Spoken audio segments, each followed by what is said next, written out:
Palestina, wilayah Asia Barat Daya di sepanjang Mediterania Timur, secara umum dianggap terdiri dari wilayah pesisir selatan antara Mesir, tempat Asia bertemu dengan Afrika, dan Tirus, yang pada zaman kuno merupakan negara kota Fenisia yang paling menonjol. Istilah Palestina telah dikaitkan secara beragam dan terkadang kontroversial dengan wilayah kecil ini, yang oleh beberapa pihak dinyatakan juga mencakup Yordania. Baik wilayah geografis yang ditunjuk oleh nama tersebut, maupun status politiknya telah berubah selama sekitar 3 milenium. Wilayah ini juga dikenal sebagai Tanah Suci dan dianggap suci oleh orang Yahudi, Kristen, dan Muslim. Sejak abad ke-20, Palestina telah menjadi objek klaim yang saling bertentangan antara gerakan nasional Yahudi dan Arab. Pertikaian ini telah menyebabkan kekerasan yang berkepanjangan dan, dalam beberapa kasus, perang terbuka. Kata Palestina masuk ke dalam bahasa Inggris dari bahasa Yunani, melalui bahasa Latin, dengan penggunaan paling awal dibuktikan dalam History karya Herodotus. Prasasti Mesir dan Asyur merujuk varian Peleset atau Palastu. Siapa yang dirujuk istilah-istilah ini masih belum pasti.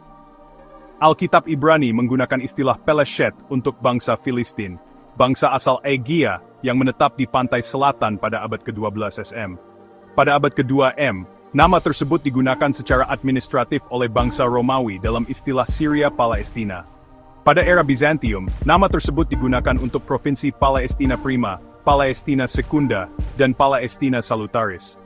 Palestina Prima kemudian dikelola sebagai Jund, distrik militer bernama Filastin pada awal era Islam. Setelah Perang Salib, nama tersebut tetap digunakan secara informal sebagai sebutan geografis. Setelah Perang Dunia PA dan berakhirnya kekuasaan Utsmaniyah, nama tersebut diadopsi untuk wilayah yang diamanatkan kepada Britania Raya. Mandat mencakup wilayah di sebelah timur Sungai Yordan, yang sekarang merupakan Kerajaan Hasimiyah Yordania, ditempatkan di bawah administrasi terpisah segera setelah mandat diterima. Istilah Palestina sering tumpang tindih dengan Kanaan, yang lebih didefinisikan oleh orang-orangnya, dan kira-kira sesuai dengan Fenisia. Dalam beberapa sumber, Kanaan dapat meliputi seluruh Palestina dan Suriah, atau hanya barat Sungai Yordan, atau sebidang pantai dari Ekr ke utara. Dalam bahasa Inggris, Kanaan umumnya terbatas pada wacana Alkitab, sedangkan Fenisia dipakai dalam diskusi sejarah. Nama Palestina telah lama digunakan sebagai istilah umum tanpa batas-batas yang tepat. Batas timur sering dianggap di sebelah timur Sungai Yordan.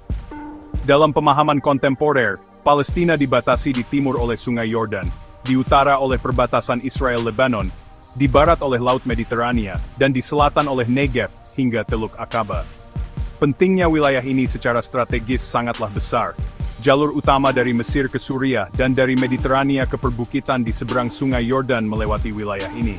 Permukiman sangat bergantung pada air, curah hujan terbatas, sungai abadi sedikit, dan porositas batuan kapur memperparah kekurangan. Dataran rendah pesisir, lembah-lembah, perbukitan, dan gurun membentuk mosaik lanskap yang menentukan sejarah dan kehidupan di Palestina. Dataran Ekr membentang dari perbatasan Lebanon hingga Tanjung Karmel, menyempit tajam di selatan. Lebih jauh ke selatan, dataran Sharon meluas hingga Tel Aviv-Yafo, rawa-rawa masa lalu direklamasi, dan kini menjadi wilayah pemukiman. Di sekitar Jaffa, dataran melebar menjadi wilayah subur yang dikenal pada zaman Alkitab sebagai Filistia, dengan kebun jeruk, kebun beririgasi, dan ladang gandum.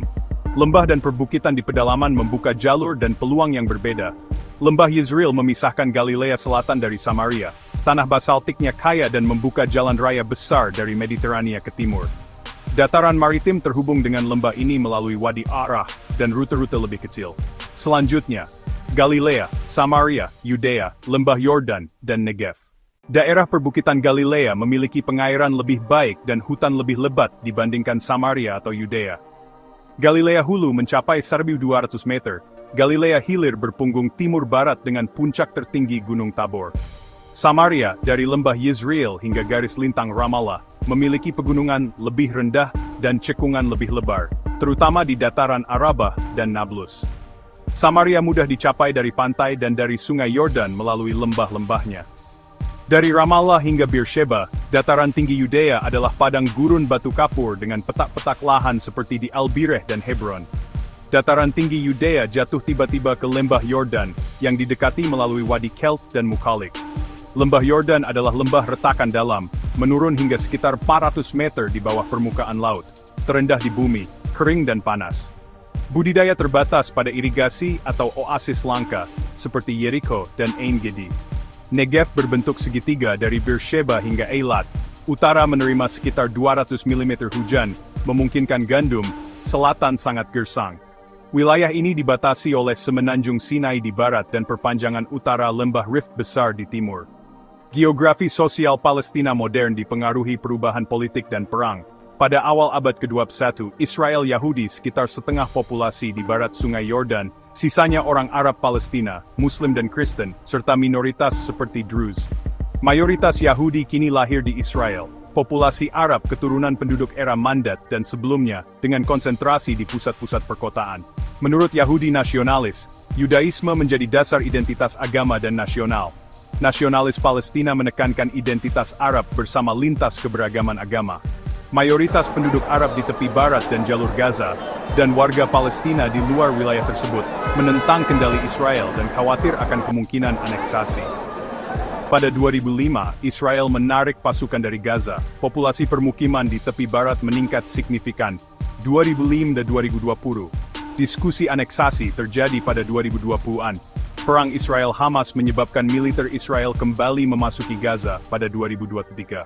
Baik Zionis maupun nasionalis Arab Palestina mengklaim kepemilikan sah wilayah barat Sungai Yordan sejak abad ke-19.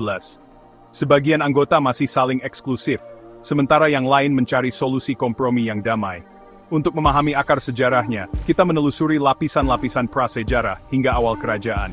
Zaman batu, zaman tembaga, zaman perunggu, hingga zaman besi, membentuk latar kisah wilayah ini.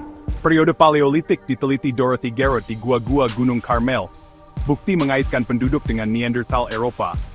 Periode Mesolitikum diwakili budaya Natufian, mungkin bereksperimen dengan pertanian. Pada Neolitik, domestikasi hewan dan tanaman, tembikar, dan kota seperti Jericho berkembang. Zaman tembaga menampilkan budaya Gasulian, pengolahan tembaga di Beersheba, dan temuan ritual Nahal Mishmar. Pada milenium ketiga SM, kota-kota zaman perunggu awal bermunculan di Palestina Utara dan Tengah. Penduduk Semit asli kerap disebut Kanaan. Akhirnya peradaban menjadi pastoral, dipengaruhi pemukim pengembara, mungkin orang Amori. Zaman perunggu pertengahan memperkenalkan budaya Kanaan, bentuk keramik baru, senjata, praktik penguburan, dan benteng berlapis plester, mungkin terkait pengaruh Asia Hyksos. Dokumen dinasti ke-12 Mesir menunjukkan pengaruh Mesir yang signifikan di Palestina. Di zaman Amarna, retenue dibagi 3 distrik. Kanaan mencakup seluruh Palestina dari perbatasan Mesir hingga Byblos. Pasca kekuasaan Mesir melemah, permukiman Israel muncul di perbukitan. Invasi orang laut, termasuk Filistin, mengubah keseimbangan regional.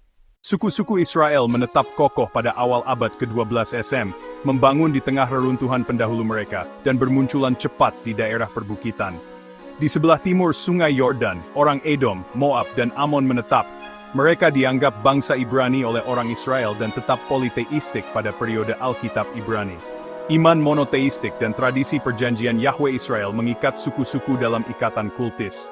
Karena ancaman luar, Saul menjadi raja atas seluruh Israel sekitar 1020 SM.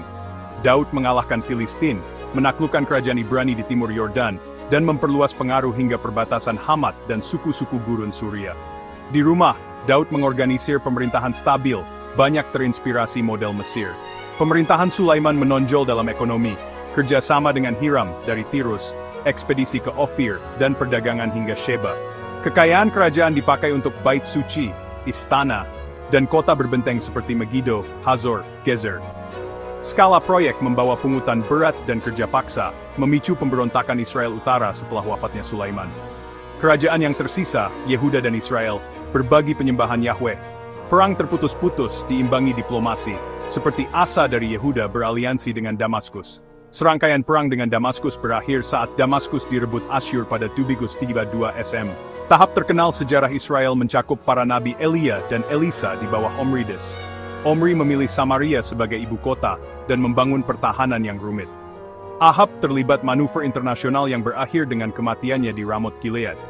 Dinasti Omri berakhir sekitar 1841 SM, kemudian diikuti dinasti Yehu yang berlangsung hampir 1 abad. Jejak istilah, tanah dan rakyat Palestina melintasi milenium, dari Gua Karmel, kota Kanaan, surat Amarna, hingga monarki Israel dan dinamika modern. Pemahaman yang cermat atas geografi, arkeologi, dan catatan tertulis membantu menimbang klaim dan narasi yang seringkali bersaing. Inilah garis besar Palestina. Istilah tanah, rakyat, dan sejarahnya. Sebuah wilayah kecil dengan pengaruh besar.